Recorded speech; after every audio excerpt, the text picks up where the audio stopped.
People know it. Yeah, of course, Sandman 1989 to 96, which makes you the rock star today. Novel-wise, Good Omens with Derek Pratchett in 1990.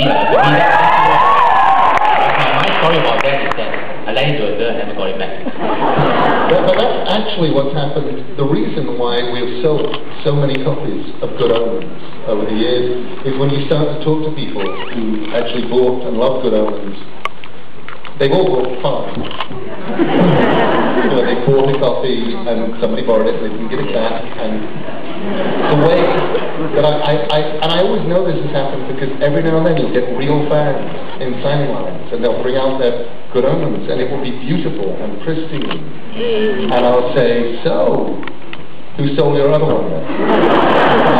Because I know what real copies of Good Omens look like and they've always been read 19 or 20 times. At some point somebody dropped them in the bar, probably spilled soup on them, and they're repaired with sellotape on the back where the spine started to split. They're kind of browning, sometimes good ones. So you are not alone in having lost your copy of Good Omens to a girl. They're not. That's what they do. Girls take your copies of Good Omens. Okay, you wrote others as well, of course, American Gods, Online.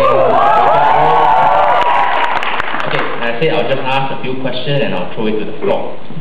Okay, this is a sensitive one. By the way, just before we start, I assume that anybody who is here either stood in a very, very long queue in the heat,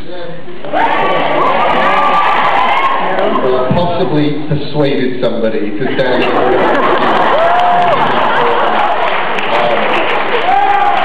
so I just want to thank all of you for braving long queues and braving heat and braving whatever mysterious secret messaging system that let you know that tickets were available or more tickets were available to actually get in here.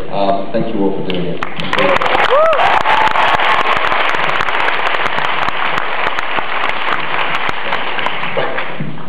You are 49 this year. How does it feel to hit the big 5-0 next year?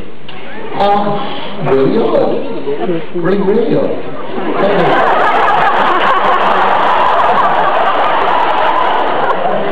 Not bad. In the sense that I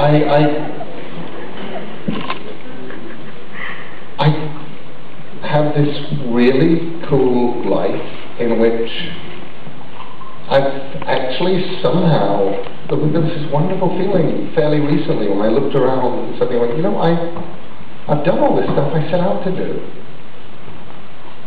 And you don't get to say that very often.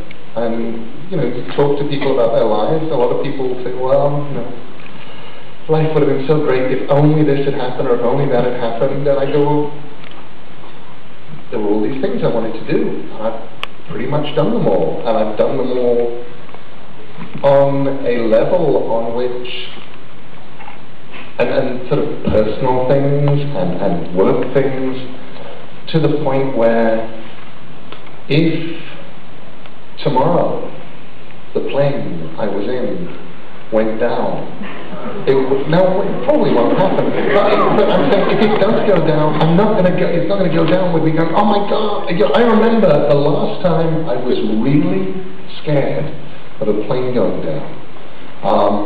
It's only ever really happened once.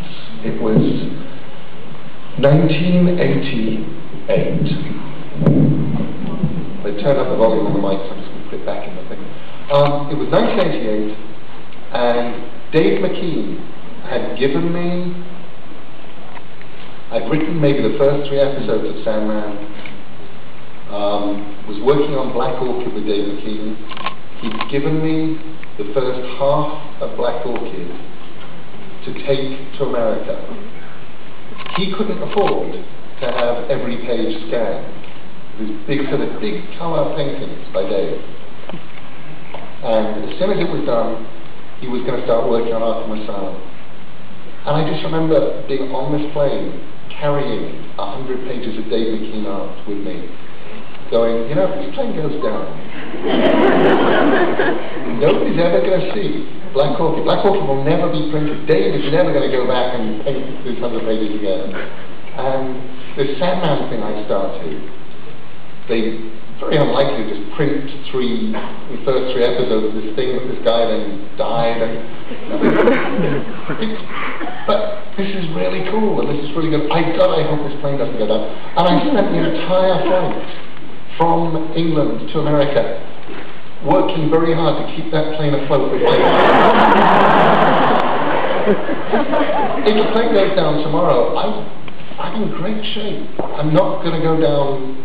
Wouldn't it have been good if I just had cool kids or written a good children's book or made a movie or something like that? Because I've done all that stuff. I think I've had this amazing life. So in terms of how does the big 5-0 scare me, how do I feel about it, it's really interesting. I kind of liked, I did these big sort of grey swatches that I definitely didn't have the last time I was in Singapore 4 years ago. I don't blame you. They probably were the Filipinos. But any Filipinos just took offense from that was actually a very, very bad joke. And it has much more to do with the sheer volume level of arriving in the Philippines from Singapore. Because Singapore, everyone's really enthusiastic, but you're all enthusiastic in a very, very quiet, polite, and organized sort of way.